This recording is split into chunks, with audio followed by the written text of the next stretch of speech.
सीखते हैं। और मैं तो मेरे चूंकि भाजपा के बहुत सारे साथी हैं, बहुत मेरे सहपाठी भी हैं, तो वो लोग आमंत्रित करता हूँ श्री सुधांशु त्रिवेदी जी, राष्ट्रीय प्रवक्ता एवं भाजपा सदस्य, आज के दौर के बहुत लोकप्रिय वक्ता। धन्यवाद।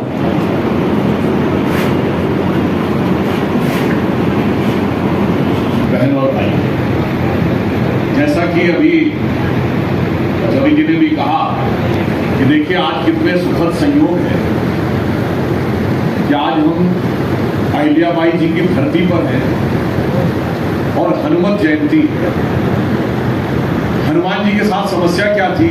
शक्ति तो अपरिमित थी, परंतु वो शक्ति भूले हुए थे। किसी को आवश्यकता पड़ती थी कि शक्ति याद दिलाई जाए। तो आज भारत भी, जो भारतीय समाज, भारतीय संस्कृति जो अनादिकाल से आज तक अपने को बचा कर रखी हुई है, वो भी अपनी शक्ति भूली हुई है और अब धीरे धीरे उसको शक्ति याद आ रही है। तो मुझे लगता है पत्रकार जगत का वह दायित्व है जो एक दौर में हनुमान जी को याद दिलाने के लिए प्रयोग हुआ था कि पवन तनय सुत पवन समाना, काचु के साथ रहा बलवाना। तो मुझे पूर्ण विश्वास है कि पत्रकार जगत निश्चित रूप से भारत की सुप्त चेतना को जागृत करने में अपनी महत्वपूर्ण और महती भूमिका निभाएगा। तीसरा एक और सुखद अवसर, आज 12 अप्रैल, आज का दिन ह्यूमन हिस्ट्री में एक बहुत लैंडमार्क इवेंट का दिन है। मनुष्य जाति के इतिहास में बहुत बड़ी घटना आज के दिन हुई थी। 12 अप्रैल 1961 को पहली बार मनुष्य अंतरिक्ष में गया। Yuri Gagarin became the first person who entered into space on 12th of April 1961। और उस दिन हम AI के बारे में चर्चा करें, यानी जिस दिन टेक्नोलॉजी में एक अभूतपूर्व अकल्पनीय छलांग लगाई गई थी, उस दिन हम बैठकर टेक्नोलॉजी के एक विस्मयकारी भविष्य के बारे में विचार करते हैं। परंतु मैं यहाँ पर, इससे मेरे मन में यह भी विचार आता है कि आर्टिफिशियल इंटेलिजेंस, जैसा कि उपेंद्र राय जी ने कहा, ऐसा नहीं कि सिर्फ समस्या लाएगी, वो हमारी बहुत सी समस्याओं का समाधान लाएगी। और सबसे बड़ा समाधान ये निकालेगी कि जिस इंटेलिजेंस को सबसे ज़्यादा इंपॉर्टेंस दी जाती है, वो ये बताएगी कि वो इंटेलिजेंस आर्टिफिशियल भी हो सकती है। इसलिए किसी को अपनी इंटेलिजेंस पे बहुत नाज करने की जरूरत नहीं है। It will also prove the artificiality of the intelligence. तो फिर महत्व किस बात का है? महत्व इस बात का है कि उस इंटेलिजेंस को प्रयोग करने वाला विचार कैसे होगा। यानी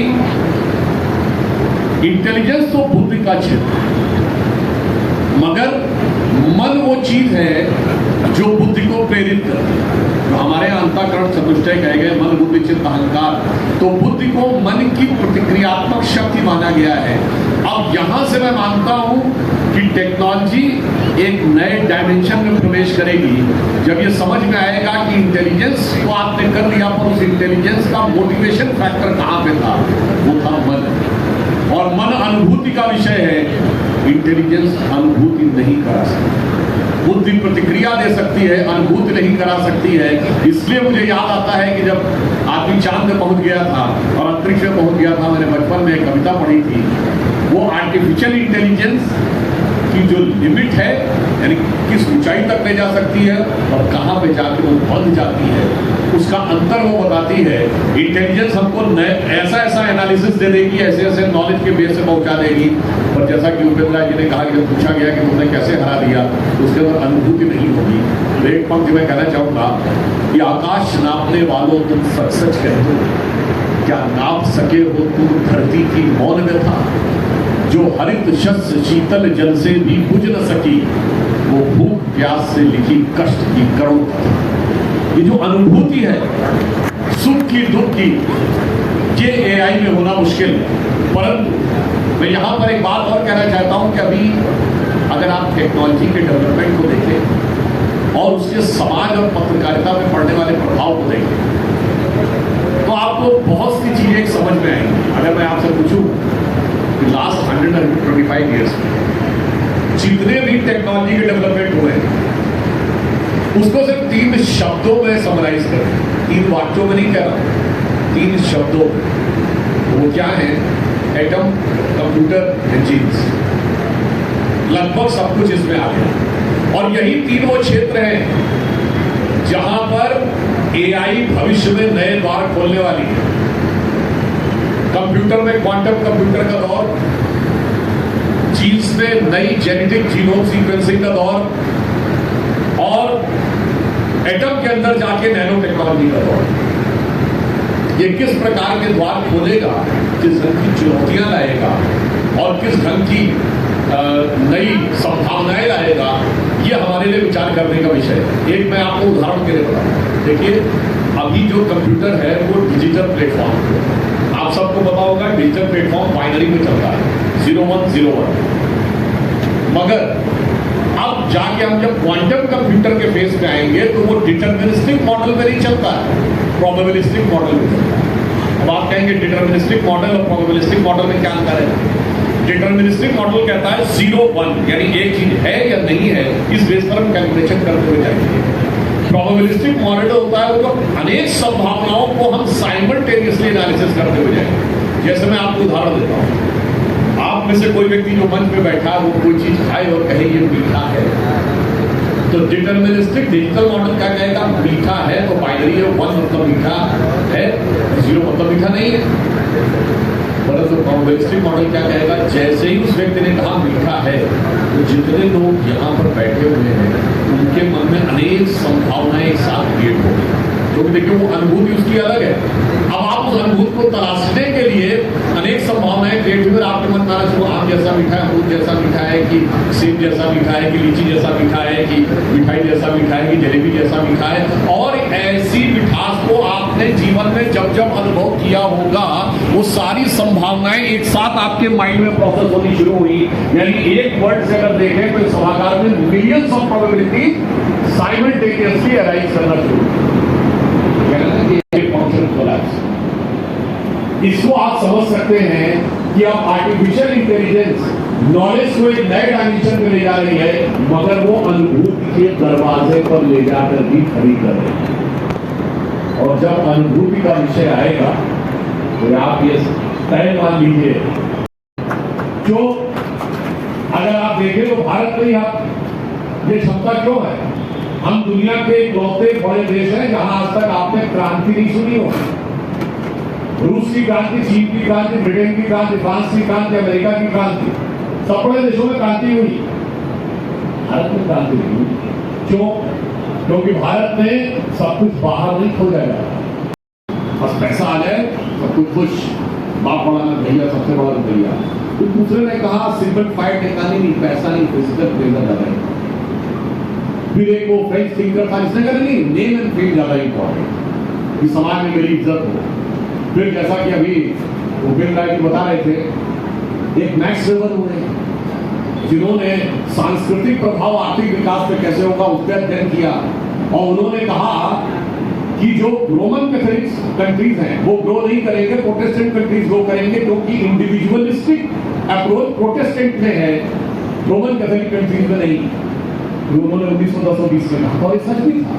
ग्रीस ग्रो नहीं कर रहा, यूनान ग्रो नहीं कर रहा, ईस्टर्न यूरोप ग्रो नहीं कर रहा, ये सब रोमन कैथोलिक। जो प्रोटेस्टेंट थे, ब्रिटेन ग्रो कर रहा था, अमेरिका ग्रो कर रहा था, ऑस्ट्रेलिया और न्यूजीलैंड ग्रो कर रहे थे। उन्होंने एक और बात लिखी थी, उन्होंने कहा था 2 कंट्रीज देश में ऐसे जो कभी ग्रो ही नहीं कर सकते, ये हमेशा धरती में बाहर रहेंगे, भारत और चीन। उन्होंने कहा चूंकि ये हिंदू है और बौद्ध है, ये तो कर्म में विश्वास रखते हैं, ये तो अगले पिछले जन्म में विश्वास रखते हैं, ये तो इस चीज के बारे में विश्वास ही नहीं रखते कि मुझे जाकर छीन कर प्राप्त करना है। अब सोचिए, मार्क्स वेबर जहां होंगे उनसे आप पूछिए क्या क्या स्थिति 100 साल के बाद। इसीलिए कई बार आप तात्कालिक इंटेलिजेंस से जो भी सोचते हैं, हम कहां से कहां दुनिया पहुंचती है। अब मैं उदाहरण बताना चाहता हूं कि जो लोग आए विदेश से, दुनिया की बड़ी बड़ी कंपनीज में एप्पल के फाउंडर स्टीव जॉब्स की पत्नी लॉरेन पॉवेल भी हैं। आप सोचिए वो लोग यहाँ आकर क्या प्राप्त कर रहे हैं, जानते क्या प्राप्त कर रहे हैं? वो कुछ ऐसा देख रहे थे कि उनकी थिंकिंग पूरी तरीके से स्टॉप हो जाती है। जब वो नागा सन्यासी को देखते थे तो उन्हें लगता था ना तो ये पैसे के लिए कर रहा है, न ये फिजिकल प्लेजर के लिए और न इसको नेम ऑफ फेम चाहिए। आपने कई बार सुना होगा कि नाना सन्यासी के पास कोई जाए, इसका काम हो भी गया हो, थैंक्स देने जाए तो वो लोग डांट डपट के भगा देते हैं, कभी कभी लगता है गाली गलौज से भगा देते हैं। आप लोगों को लगता है ये कौन सी बात है, उनको थैंक्स देने आए तो आप नहीं समझ पाते हो ऐसा क्यों करते। उनको पता है कि प्रसिद्धि से भी दूर रहना है, वरना प्रसिद्ध ही माया का एक हिस्सा है, जिसे कहते हैं कंचन कामनी और कीर्ति। इसमें कीर्ति का मोह सबसे प्रबल होता है, तो वो उससे भी अपने को डिस्टेंस रखना चाहते हैं। इसलिए जब वेस्ट का व्यक्ति आता है तो उसकी बुद्धि परप्लेक्स हो जाती है, क्योंकि जो हमारी संस्कृति से क्या संदेश देती है कि वो सुख खोजे भौतिकता में, वो सुख खोजे भौतिकता में, मदिरा में, मांस की बोटी में, ये भस्म रमाए अपने तन पर खुश हैं सिर्फ करो। और यहां पर मैक्स भी फेल, मैक्स वेबर भी फेल, सिग्मंड फ्रायड भी फेल। क्यों? क्योंकि ये कुछ प्राप्त करने के लिए नहीं, बैंक बैलेंस बढ़ाने के लिए अनुभूति का विषय। और जब आप अनुभूति के विषय में आएंगे तब आप इंटेलिजेंस के बियॉन्ड जाने में सफल होंगे। तो भारत उस चीज को दर्शाता है। अगर आपने ये बात पढ़ी हो कि इस समय जो एआई की एडेप्टेबिलिटी है, उस एआई की एडेप्टेबिलिटी में भारत दुनिया में सबसे फास्टेस्ट एडॉप्ट करने वाले कंट्रीज में से एक है। और आज डिजिटल ट्रांजैक्शन में भारत दुनिया का नंबर 1 देश है, जिसके बारे में कहा जाता था कि साल ये लोग कम पढ़े लिखे, कम समझदार हैं, ये डिजिटल ट्रांजैक्शन कर नहीं पाए। चिदम्बरम जी का फाइनेंस मिनिस्टर के रूप में 4th हाउस में दिया गया बयान है। मगर आज आपको पता है हम नंबर 1 देश नहीं है, सिर्फ 48% दुनिया के डिजिटल ट्रांजैक्शन भारत में हो रहे हैं, विच इज अमेरिका चाइना को मिला दीजिए, कुल मिला के उससे ज्यादा हो रहे हैं। यानी आज जो जो हम आगे बढ़ रहे हैं, भारत भी आगे की कड़ी में दिखाई पड़ रहा है। तो 25 से 50 के बीच में जो अमृत काल का मुख्य कालखंड आएगा, आप ये तय मान लीजिए कि इसमें भारत की नई चीजें उभर कर सामने आने वाली हैं। और भारत की सोसाइटी, भारत की पॉलिटिक्स पर क्या प्रभाव पड़ने वाला है टेक्नोलॉजी से, मैं सिर्फ 2 उदाहरण आपको देना चाहता हूँ। एक चीज जिसका उल्लेख पटोरी जी ने किया था, भारत में सोसाइटी को लड़ाने के जो प्रयास किए और टुकड़े टुकड़े में करने के, टेक्नोलॉजी उसका जवाब देने जा रही है। क्योंकि जो जो टेक्नोलॉजी आगे बढ़ी है दुनिया की सोसाइटी में बदलाव है। जब प्रिंटिंग प्रेस आया, पहला न्यूज़पेपर 17वीं शताब्दी के आसपास आया, तो जानते हैं क्या किया? चर्च के साम्राज्य को बहुत बड़ी चुनौती है। तो चीजें छपकर सबके हाथ में आने लगी। पहले था कि वो बोलेगा वही समझ में आएगा या फिर लिखा जाएगा, हाथ से लिख के देना बहुत मुश्किल था। हजारों हजार लोगों तक एक बार पहुंचाना पॉसिबल नहीं था। और आप देखिए यूरोप में नई क्रांति आई और जो धार्मिक रूढ़वादिता थी वो पीछे चली।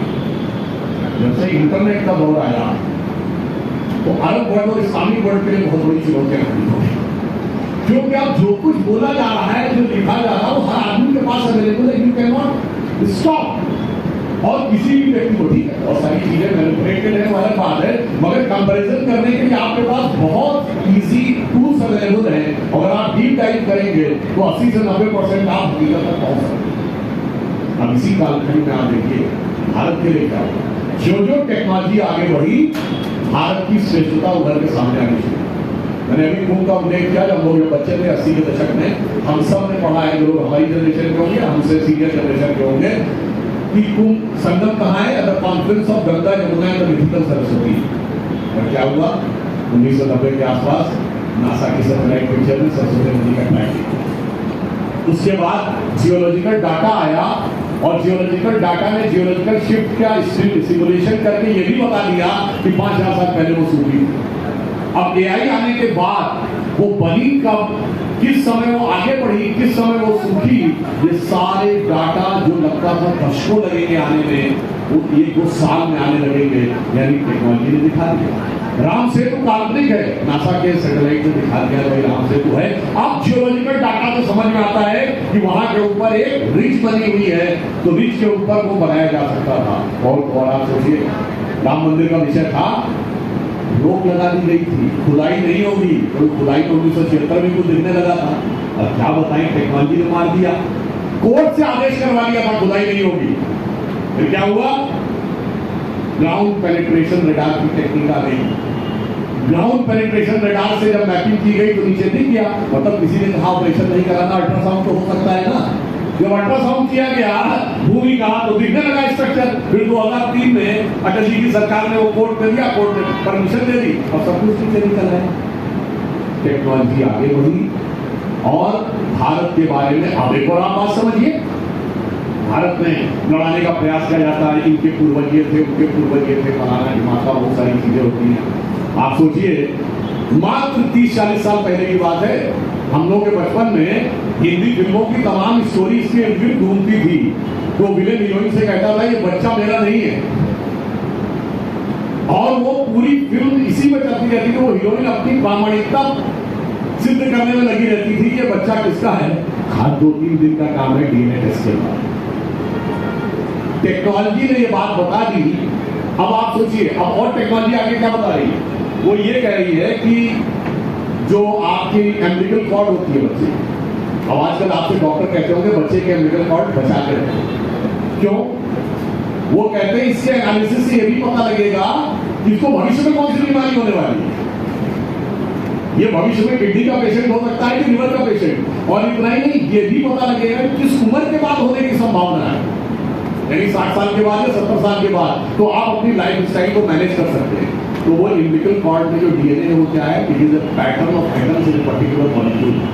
अगर वो ये बता सकता है कि किस उम्र में क्या होने वाला है, कौन सी बीमारी होने वाली है, तो pattern of the planet in the space can also tell कि किस उम्र में क्या होने वाला है और कौन सी बीमारी होने वाली है। क्योंकि इंटेंडेड कॉस्मिक एनर्जी यहां भी वही है, इंटेंडेड कॉस्मिक एनर्जी वहां भी वही है, जो हमारे कार्य जब पिंडे का ब्रह्मा है। अब मैंने क्यों कहा ऐसा? जो मैंने एटम कंप्यूटर जीन कहा था, तीनों सूक्ष्म की तरफ जाते हैं, और जो जो आप सूक्ष्म तरफ जाते हैं नॉलेज बेस वास्ट होता चला जाता है। ऐसी संभावनाएं होती हैं। अब एआई आने के बाद जानते क्या होगा? जो खतरा है और जो संभावना दोनों बता, यानी कोविड आया तो कोविड के बारे में 2 थ्योरी, एक की वुहान क्वेबेक मार्केट से निकल गया, और दूसरा कि ये एक बायोलॉजिकल वेपन था जो डेवलप किया जा रहा है। अगर थ्योरी नंबर 1 माने तो ये दोनों ही बातें भारतीय संस्कृति की प्रामाणिकता को सिद्ध करने वाली है। अगर थ्योरी नंबर 1 माने कि वुहान के वेट मार्केट से निकला, आप वेट मार्केट पता है क्या होता है? कि जिंदा जानवर वहां से आप खरीदिए और उसे मार के खाइए, ताजा। जैसे आप कहते हैं ना फल ताजा है, तो कहते हैं जानवर ताजा है। तो चमगादड़ खाने थे और चमगादड़ जिंदा रखने थे। क्यों? नया चाहिए, थ्रिलिंग चाहिए, कुछ एक्साइटिंग चाहिए, और उसके चक्कर में चले गए चमगादड़ खाने के लिए, और वो भी जिंदा चमगादड़ खरीदने के लिए। और एक प्रॉब्लम आ गई, हमारे यहाँ कहा गया है नए थ्रिलिंग एक्साइटिंग के चक्कर में मत पड़ो। प्रकृति में अगर कुछ भी हवा सोचने लगी नया थ्रिलिंग एक्साइटिंग करना है, पानी सोचने लगा थ्रिलिंग एक्साइटिंग करना है, भूमि सोचने लगी थ्रिलिंग एक्साइटिंग करना है, तो दुनिया में जलजला आ जाता है। हमारे यहाँ कहा गया था नियम परंपरा का पालन करो। आइए point number 2, if this was a right weapon, तो क्या दर्शाता है? अगर गलत व्यक्ति के हाथ में विद्या पड़ जाएगी तो वो समाज के लिए कितनी बड़ी चुनौती ला सकता है। हमारे यहाँ कहा गया पात्रता ध्यान में रखकर व्यक्ति को विद्या का दान देना चाहिए। आप सोचिए उनके हाथ का ही। अब मैं बताना चाहता हूँ, ये तो बड़ा एलिमेंट्री लेवल का बायोलॉजिकल वेपन था। अगर बायोलॉजिकल वेपन माने तो ये तो कुछ वैसा था जैसे सेकेंड वर्ल्ड वॉर के बम होते थे ना, फाइटर प्लेन आते थे ऊपर से किसी शहर के ऊपर बम गिराते हुए चले जाते थे, गिरा दिया जहां गिरना हो गिर जाए, जिस बिल्डिंग को टूटना हो टूट जाए, नो स्पेसिफिक टारगेट। आज क्या होता है? लेजर गाइडेड मिसाइल आती है 1000 किलोमीटर दूर से, इस बिल्डिंग के इसी कमरे पे आके गिरेगी। तो आपको पता है ये अगर बायोलॉजिकल वेपन माना जाए तो ये तो सेकेंड वर्ल्ड वॉर के टूट बम की तरह था। Next stage will be genome specific virus, क्योंकि अगर आपने वायरस से किसी देश की आबादी को तबाह भी कर दिया तो आप उस देश का उपयोग नहीं कर सकते, क्योंकि वायरस तो मरता ही नहीं, वो तो 20 साल जिंदा रहता है। आप कभी वहां गए आपको पकड़ लेगा। तो अब आगे रिसर्च होगी, जीनोम सीक्वेंसिंग के ऊपर रिसर्च बहुत हो रही है। अब जीनोम सीक्वेंसिंग के बाद जीनोम स्पेसिफिक वायरस के ऊपर बात जाएगी कि भाई जैसे वो ऐसा बनाएंगे यूरोपियंस को मारे चाइनीज को ना मारे, या चाइनीज को मारे यूरोपियंस को ना मारे। अब जीनोम सीक्वेंसिंग के बाद एक और चीज बड़ी बढ़िया होने वाली है कि जो हमारे यहाँ उल्टा सीधा पढ़ाया गया है, जो फलाने वहां से आए थे, दिमागे वहां से आए थे, आगे बाहर से आए थे, तो कोई मंगोल वहां से आए थे, जैसे हमारे वो थे ना अंकल सैम, जिन्होंने बैठ के बाहर से एक ज्ञान दिया था कि वेस्टर्न इंडिया वाले अरब से आए थे, ईस्टर्न इंडिया वाले चाइनीज से आए थे, नॉर्दर्न इंडिया वाले यूरोप से आए थे, सदर्न इंडिया वाले अफ्रीका से आए थे। अब जीनोम सीक्वेंसिंग से सब दिखाई पड़ने वाला है कि कौन किसका था। जो मैंने कई बार टीवी पे बोला कि जो लोग अपने को मुगलों से जोड़ते हैं, बाबर की मां मंगोल और बाप उज्बेक था, अपनी जीनोम सीक्वेंसिंग करा ले, कोई मंगोल और उज्बेक डीएनए से कनेक्शन नहीं करने वाला। सोसाइटी की सोच बदलने वाली है टेक्नोलॉजी के द्वारा। और उसका प्रमाण क्या है कि अभी भारत में इंडोनेशिया के राष्ट्रपति आए थे, उन्होंने राष्ट्रपति भवन में जो डिनर था उस समय उनका वीडियो अवेलेबल जाके चेक कर लीजिएगा। उन्होंने कहा कि we are having connection with India, not just cultural, it is genetic also. और उनका ये स्टेटमेंट है कि few weeks back I got my genetic sequencing done and I was told that I am having India. ये जो थ्योरियां दी जा रही थी, ये थ्योरियां भी ध्वस्त होने जा रही हैं, क्योंकि अब एआई के बाद वो जीनोम सीक्वेंसिंग जो डिकेड्स में होने वाली थी, बहुत जल्दी होने का है। तो ठीक है भाई, पत्रकारिता में क्या बताओ, अब वो मैं बताना चाहता हूँ। टेक्नोलॉजी पत्रकारिता को कैसे बदलती है। 2005-6 आते जब तक सोशल मीडिया नहीं आया, प्रधानमंत्री मोदी जी उस समय मुख्यमंत्री थे, एक ऐसी स्थिति बन गई थी कि ऐसा कंट्रोल था मीडिया के ऊपर एक पर्टिकुलर विचारधारा का कि हर इंटरव्यू में सिर्फ गोधरा और इसके अलावा पूछा ही जाता।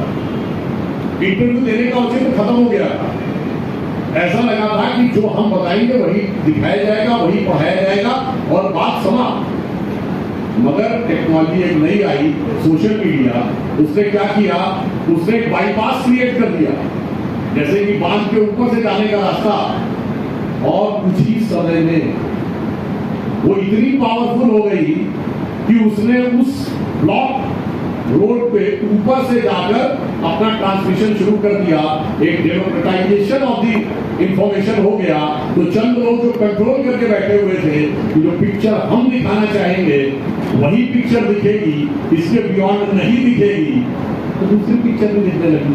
दूसरी पिक्चर दिखने लगी तो 2014 में पिक्चर राजनीति में बदली। और ये भी मैं ईमानदारी से कहना चाहता हूँ, यद्यपि कोई राजनीतिक मंच नहीं है, मगर जो जो मीडिया स्वतंत्र होता चला गया, भारतीय जनता पार्टी मजबूत होती गई। 1975 में इमरजेंसी में बहुत बड़ी लड़ाई पत्रकारों ने लड़ी, उसमें हम आंशिक सत्ता में। अगर आप देखें तो प्राइवेटाइजेशन ऑफ मीडिया 1990 के दशक में हुआ। इलेक्ट्रॉनिक चैनल्स 95 में शुरू हुए, 96, 97, 98। अब जो गवर्नमेंट का कंट्रोल था इंफॉर्मेशन पे, और ये वैसे हवा में नहीं बोल रहा, मैं आपको चैलेंज करके कह रहा हूं, 30 अक्टूबर 1990 जिस दिन अयोध्या में गोलियां चली, दूरदर्शन के आर्काइव देख लीजिए और रेडियो के आर्काइव, मुझे तो याद है, उन्होंने कहा कुछ ऐसा हुआ ही नहीं, nothing of this what happened. कुछ लोग इकट्ठा हुए थे, चले गए। Next day morning times of India और भारत टाइम्स में गुंबद पे चढ़े हुए कार सेवकों की भगवान लहराते हुए फोटो थी। सरकार पानी पानी हो गई और इसलिए किसी 2 नवंबर 1990 को दोबारा गोली चली। मैंने कहा अब लोगों को समझ में आया, अरे कहा तो जा रहा था कि ये हुआ है, मगर दिखाई ये पड़ रहा है। फिर इलेक्ट्रॉनिक चैनल आ गए, फिर 24 आवर्स चैनल 1999 2000 से आए, वहीं से हमारी सत्ता हो गई। कारण ये भी था कि अब कंट्रोल करना मुश्किल होता जाए, कंट्रोल करने की कोशिश पूरी की है। फिर आइए नेक्स्ट स्टेज आया सोशल मीडिया। 2010 के बाद सोशल मीडिया ने जो बूम लाया, हम स्पष्ट बहुमत के साथ आ गए। तो आश्वस्त रहे, मैं तो आश्वस्त हूँ, एआई के बाद भी जो आने वाला है वही कंट्रोलिंग करने की कोशिश की जाए। ये सही है कि कार्नेगी मेलन यूनिवर्सिटी ने और एक चाइनीज यूनिवर्सिटी ने ज्वाइंट रिसर्च में कहा है कि जो हमारे एआई के टूल्स हैं इनकी भी लीनिंग, जैसे चैट जीपीटी की लेफ्ट लीनिंग और GPT-4 जो मेटा से चलता है उसकी थोड़ी राइट लीनिंग। और ये बात मैं ऐसे नहीं कह रहा हूं, आज आके चेक कर लीजिएगा। जो बात मैंने पहले बोली थी, इस ढंग से मीडिया को भी कंट्रोल करने का प्रयास किया जाता है। जो मैंने आपसे बताया, एंशिएंट चाइनीज में भारत का नाम क्या था? जियांगजाओ। आप जाके नेट पे सर्च करेंगे तो कहेगा हाँ एंशिएंट चाइनीज में नाम था, बट इसका मीनिंग जानते क्या बताएगा? वो India was looked in 5 different parts by the Chinese, western part, southern, central वगैरह वगैरह। मगर जियांगजाओ शब्द का असली अर्थ है सेंटर ऑफ हेवन। साउथ शब्द का अर्थ होता है चाइनीज भाषा में केंद्र, जैसे हमारे यहाँ पुल, मतलब जोधपुर, जयपुर, नागपुर, कानपुर, वैसे वहां सब होता है। आपको हम दो उनके चाइनीज भाषा की डिक्शनरी में जाके TIN का मीनिंग देखिए और सब बनेगा। वो कंट्रोल करने की कोशिश की गई। चाइना नहीं चाहता है कि इंडिया की सुप्रीमेसी कहीं भी दिखे चाइनीज सिविलाइजेशन के ऊपर, मगर जो प्राचीन नाम चीन में प्रयोग किया जाता था उसी में इंडिया की सुप्रीमेसी दिख रही। मगर चिंता मत करिए, जो ये चीज आगे बढ़ती चली जाएगी, क्योंकि सोसाइटी एक नए स्वरूप की तरफ आगे बढ़ती चली जाएगी। इसलिए मैं इस विषय को मानता हूं, ये AI का काल एक अवेकनिंग इंडिया का काल है। एक कालखंड होगा जिसमें भारत एक नए तरीके से, नए स्वरूप से उभर कर सामने आएगा। आज यहाँ पे कहां खड़ा हो, जैसे आज से 100 साल पहले आप कहते थे कि ध्यान लगाओ तो ज्ञान प्राप्त होगा, तो कहते थे बेवकूफी की बातें, बकवास की बातें, ऐसा कैसे हो सकता है? अरे ज्ञान प्राप्त करना, जाओ लोगों को मिलो, चीजों को देखो और लोगों से बात करो और समझ में आएगा। then you will be able to understand what the world is, like what Darwin has done। और आज आपको यदि कोई अखबार पढ़ना है, मान लीजिए वॉशिंगटन पोस्ट पढ़ना है, तो 2 तरीके हैं। यहाँ से वॉशिंगटन की फ्लाइट लीजिए, 16 से 20 घंटे लगेंगे डिपेंडिंग अपॉन योर फ्लाइट। आज का अखबार घर पढ़िए जाके फिजिकली, और एक अपने मोबाइल में फट से डाउनलोड करिए और पढ़ लीजिए।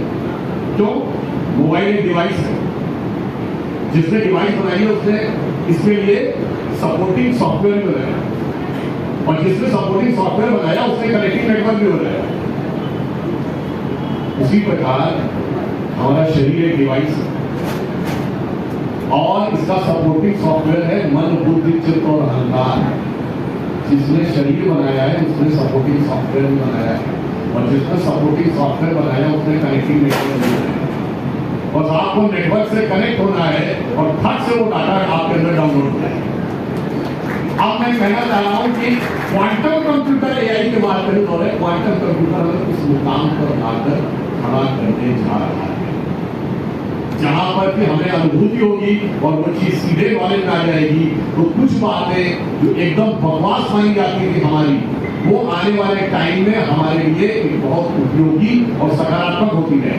अब यहाँ पर मैं एक और बात भी कहना चाहूंगा जो पत्रकारिता के संदर्भ, जैसे आजकल हमको एक अमेरिका से हमारे मित्र ने बताया, साहब आप ऐसा करिए अपना डिजिटल जो है वो फॉर्म जो है उसको रजिस्टर करा लीजिए, तो क्या AI भविष्य में इतना ताकतवर होने वाला है कि वो आपके यहाँ पे इंटरव्यू दे देगा, गोविंदा जी करेगा, आपके यहाँ पे स्पीच दे देगा, आपकी सारी स्पीचेस कनेक्ट कर लेगा और उसको मिला के एकदम ऐसी स्पीच दे देगा, लगेगा आप ही बोल रहे हैं।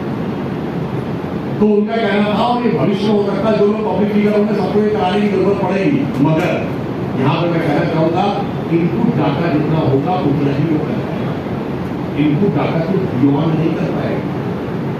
AI का इनपुट डाटा मनुष्य है और हमारा इनपुट डाटा भगवान है, क्योंकि हमें जब उस नेटवर्क से कनेक्शन होगा तो हमारा डायमेंशन इतना वाइड होगा, तब हमें समझ में आएगा कि ये तो बच्चों का खेल है। और ये मैं लास्ट में आपको इसलिए उदाहरण देकर बताना चाहता हूँ, अगर किसी ने बहुत साइंस ना भी पढ़ी हो, 2022 3 साइंटिस्टों को साइंस का नोबेल प्राइज मिला। उसमें एक ऑस्ट्रियन था, एक फ्रेंच था, एक अमेरिकन था। वो मिला किस चीज में? वो मिला क्वांटम इंटेंगलमेंट। क्वांटम इंटेंगलमेंट क्या है? या आइंस्टीन की रिलेटिविटी थ्योरी का एक बड़ा यूनिक एस्पेक्ट है कि अगर एक पार्टिकल से 2 पार्टिकल निकले हुए अलग हुए तो वो इंटेंगल्ड पार्टिकल। आप इंटेंगल्ड पार्टिकल को सेपरेट कर दीजिए और आप एक पार्टिकल पे रिएक्शन करेंगे तो there will be immediate reaction on the other particle irrespective of distance. And when you are saying irrespective of distance, it doesn't mean 100 200 kilometre, it means anywhere in the universe। यानी अगर वो 1 billion light year दूर होगा तो उसके ऊपर action हो जाएगा। आइंस्टीन ने ये कहा था ये थ्योरेटिकली दिख रहा है मगर प्रैक्टिकली होना नहीं चाहिए। अगर ये प्रैक्टिकल हुआ तो उसने वर्ड कहा था जिससे ये स्पूकी यूनिवर्स, ये गुहा हो जाएगा। मगर 2022 में इन 3 साइंटिस्टों ने क्वांटम इंटेंगलमेंट है कि पूरा यूनिवर्स आप सोचेंगे वो आपके एक पॉइंट के ऊपर आकर कंसंट्रेट हो सकता है, क्योंकि हमको समझ नहीं आ रहा था कि यहाँ एक्शन क्या, वहां एक्शन कैसे हो गया। और फिर मैं कहना चाहता हूँ आज से बहन की बात आई थी, मैंने जो पार्लियामेंट में बोला था उसको मैं अभी इससे कनेक्ट करके आपको बताता हूँ।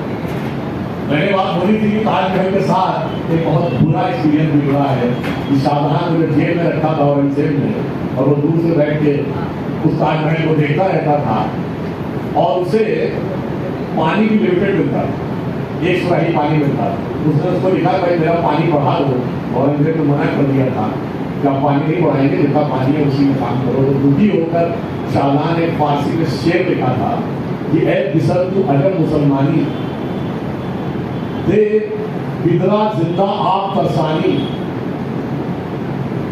दे आफरीन हिंदुआन सदबार जे दिहंद मुकरावा बिदरा दायक आप। फारसी का इसका मीनिंग है कि जैसा मुसलमान है जो अपने जिंदा बाप को पानी के लिए तरसा रहा है, उससे तो 100 बार आफरीन उन हिंदुओं के लिए है जो पितृ पक्ष में मरे हुए बाप को निकाले। अब मैं आपसे ये कहना चाहता हूँ कि हमारी इस चीज का भी मजाक उड़ाया जाता था, तो ये कौन सी बात है, आपने कहा यहाँ पिंडदान किया तो वहां कैसे पहुंच जाएगा। मैं पूछना चाहता हूँ, हम आप और सब अपने पूर्वजों के इंटेंडेड पार्टिकल है कि नहीं? एक ही पार्टिकल से निकले हैं ना। If two entangled particles are separated, and if there is an action on one particle, there will be reaction on other particle anywhere in the universe. वो किसी प्लैनेट पे, किसी गैलेक्सी में, किसी मिल्की वे में, यूनिवर्स के किसी भी पार्ट में होंगे, वो चीज उस तक समझ जाएगी जो बात बकवास मानी जाती थी। आज हम उस मुकाम पे पहुंच रहे हैं जहां वो नई होती हुई दिखाई पड़े। इसलिए अंत में सिर्फ ये कहना चाहता हूं, मैंने आपको सिर्फ एक पिक्चर दिखाने की कोशिश की। ये टेक्नोलॉजी आपको, आपके जीवन को, आपके समाज को और भारत को कहां पे ले जाने वाली है। एक लाइन और समझ लीजिए कि जो आज हम लैंग्वेज यूज करते हैं, तो ये लैंग्वेज इंग्लिश जो बड़ी फेवरेबल लगती है। क्यों? इंग्लिश एक ऐसी लैंग्वेज है जिसमें मात्रा पाई है ही नहीं। तो क्या है, डिजिटल प्लेटफॉर्म के लिए बड़ी अच्छी है, 0101 बाइनरी के लिए ABC। बट जैसे ही आप क्वांटम के एरा में प्रवेश करेंगे, प्रोबेबिलिस्टिक पैटर्न पे आएंगे, तो जिन लैंग्वेजेस में मात्रा पाई जाता है सिंक्रोनिटी उसमें नहीं, क्योंकि अब टेक्नोलॉजी हमेशा डिजिटल बनी रहने वाली है। वॉइस कमांड पे आप बोलते हैं और वो टाइप हो जाता है। अब जब वॉइस कमांड पे आएगी तो ये आर्टिफिशियल इंटेलिजेंस वॉइस के नोट्स को भी सेपरेट करेगा। वॉइस को नोट्स को सेपरेट करेगा तो उसकी भी सोनोग्राफी रिसर्च होगी। सोनोग्राफी रिसर्च होने के बाद आएगा कि कौन सी नॉइज का आपके वाइब्रेशन पे, आपके शरीर पर क्या प्रभाव पड़ने वाला है। और कई बार लोग हम लोग कहते हैं आप लोग तो पहले नहीं बताते, बाद में बता देते हैं कि वेद में ये लिखा था। तो मैं अभी कह के जा रहा हूँ, ये 10 साल बाद हो या 20 साल बाद हो, जिस दिन sonographic research synchronicity of the languages के साथ होगी, अगर कभी 20 साल बाद प्रूव हो गया कि आदित्य हृदय स्रोत को अनुष्टक छंद में याद करने से हार्ट मजबूत होता है, तो उस दिन दुनिया पागल हो गया हमारी तरफ। और हमारे यहाँ इसलिए सिंक्रोनिटी का महत्व आप देखिए, जितनी भारतीय भाषाएं सब में मात्रा पाई है, हिंदी हो, संस्कृत हो, तमिल हो, तेलुगु हो, कन्नड़ हो, मलयालम हो, पंजाबी हो, सब में मात्रा पाई है। और इसीलिए भारत की मूवीज में गाने लगा हो, वेस्टर्न मूवी में गाने नहीं होते, तो गाने में रिदम चाहिए, रिदम के लिए मात्रा पाई चाहिए, मात्रा पाई के साथ सिंक्रोनिटी चाहिए। हमारे यहाँ धर्म ग्रंथ भी छंद में लिखे गए हैं, वेदों के मंत्र छंद में है, रामचरितमानस की चौपाई में है, तो कहीं दोहा में है, तो कहीं भजन में है। इसलिए मैं कह रहा हूँ ये नया एरा आने वाला है।